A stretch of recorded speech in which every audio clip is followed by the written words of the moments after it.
বন্ধুরা চলো, শাশুড়ি মার এখনো রান্না হলো না কেন, আজকে কি রান্না হচ্ছে না হচ্ছে দেখি। অলরেডি 1:30 বেজে গেছে। ও মা, তোমার এখনো রান্না হয়নি কেন? আজকে 1:30 বাজে। আজকে একটু দেরি হয়েছে। কেন, কি রান্না করেছো আজকে? ওইদিকে কাচাকুচি করে এলাম একটু।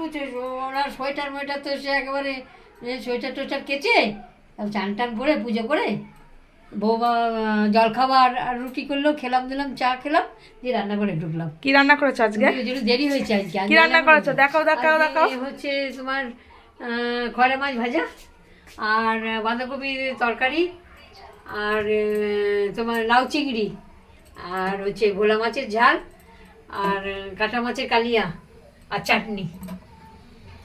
অনেক কিছু রান্না তো। আর এতে কি আছে? খোলো। ভাত। কি গরম গরম ভাত? হ্যাঁ। দেখি কখন করলে? এই তো এখন কি তোমার হাত যেন পুড়ে যায় না। এই দেখো বাবা, ধোঁয়া বাজ হচ্ছে। শীতকালে শীতকালে গরম গরম ভাত। এই তা কদিন পর এত এই যে আমার 7 দিন পর রান্না হলো। আমার সত্যিকারে কেন 7 দিন কোথায় ছিলে তুমি? আমার তোমার ইতু গেল, শনিবার গেল, তারপরে সোমবার গেল, সব গেল।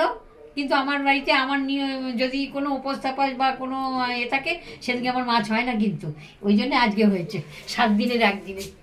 এই দেখো, তাই জন্য এতগুলো রান্না করতে তো হয় না সময় লাগে বন্ধু। আমার নাতি। ও মা, টমেটো চাটনিটা এরকম কালার হয়েছে কেন? কি টমেটো এটা? ওই হলো বলো কি, কেন কালার হয়েছে কেন বলো? অন্য চাটনি না হলে তো ভালো লাগে না। কদিন ধরে চাটনি হয়। চাটনির কালার ওরকম কেন? টমেটো। কি টমেটো? কাঁচা টমেটো একটু লাল লাল হয়েছিল, তাই আমি করে রেখে দিয়েছি ওনার জন্য। আচ্ছা ঠিক আছে, চাটনি চলো। না হলে খেতে পারে না।